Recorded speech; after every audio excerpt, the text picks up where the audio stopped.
Friday, start of a busy day. Tomorrow I launch a program called the Self-Tape Society. I launched it some months ago, but I messed up the launch, something rotten, and I got over busy with other stuff. So it fell to pieces, nothing happened, and I cancelled it. But I'm now relaunching it and I'm bit more on top of it, but it launches tomorrow and I'm quite excited, but I've got a lot to do before then. So much so I almost forgot that I'm supposed to bibliomancy every morning. I committed myself to 30 days of online bibliomancy, and maybe we'll see if it works, but 365 days of personal bibliomancy. Bibliomancy, I get a book from my bookshelf and find a random sentence from it and see what it tells me about me. It tells me nothing about the book. You can't tell anything about a book from a single sentence, really, any more than you can tell something about somebody's life just from hearing a couple of rumors about them. Osho talks about that, actually. He says having an opinion about somebody you've heard something about is like walking in through one door of a cinema, walking across and leaving by the other door, and you get a glimpse of the film, and you think you know everything about the film because you got a 2-second glimpse, 5-second glimpse of it. Anyway, I'm diverging because I'm overexcited today. Today I picked a book up. The great thing about this bibliomancy is it's reminded me of all these books that I've got.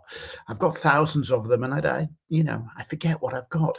Today I picked up this great big thing, Visions of Jazz by Gary Giddins, which I've never read in its entirety, but I have dipped in and out of in different chapters dedicated to different people and so on, and I've dipped in and out.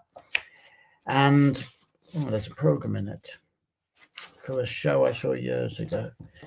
How exciting life is sometimes when you delve into the unexpected. Anyway, I'm going to find a sentence, and this sentence is going to be, where are we? We're on page 103. I often flick to about a page 100 and something, 110, 100 whatever. It's a natural flicking distance.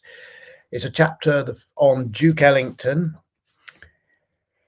Yet, in transcending boundaries, he alienated many of his listeners he usually attracted. Oh, the story of an artist's life.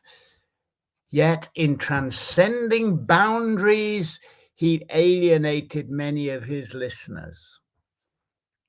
All the people who go, oh yeah, I love that band, but I only liked them at the beginning, and then they did something else. All the people who go, I hate that band, and then they change and they think they're wonderful. All the people who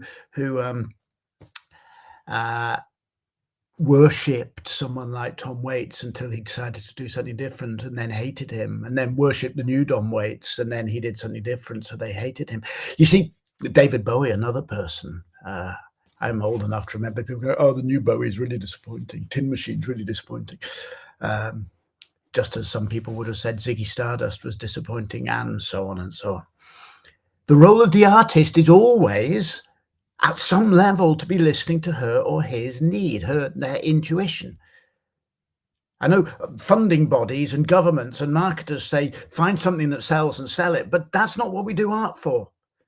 We do art for the sake of communicating, making community, finding our people, saying things that people need to have said, so that somebody goes, yes, that's my story you're telling, or yes, that talks to me, or yes, that challenges me, or yes, you've allowed me to laugh and cry with laughter in a way that nobody else ever has.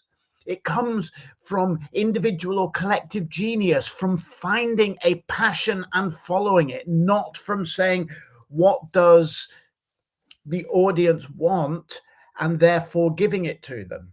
Now, that's probably unpopular. I'm sure as artists, we're all meant to be sitting there saying, oh, I'll only ever do what the audience wants. I'll only ever do what the government wants, whatever. But that's not what the role of the artist is. The role of the artist is to sit between being a servant of the audience and ignoring the audience. I don't necessarily think the role of the artist is usefully to say, I don't give a damn about the audience, I'm just going to do my thing. That smacks a little bit too much like narcissism to me. But I certainly don't think it's the role of the artist to say, oh, well, I've done something that's popular, I'll just keep doing it because that way I make more money. The role of the artist is to listen to the voice of vision and to find a way of communicating that vision to those with whom that artist chooses or needs to communicate. Duke Ellington, in transcending boundaries, in refusing to be limited by either boundaries of art form, such as jazz or classical or big band or orchestral, in transcending those boundaries, in transcending boundaries, I would suggest, of race and class, I'm guessing, if that's what the book's talking about, in transcending the boundaries of what people expect from him, he alienated what some of his listeners wanted, and he became the genius we know him to be. So if you're an artist, listen to the voice and be brave. I mentor artists. If you'd like me to mentor you, you get in touch. We need great artists in a time of imaginative collapse. Have an amazing day. Such an amazing day. Be in touch if there's anything I can do for you. Bye now.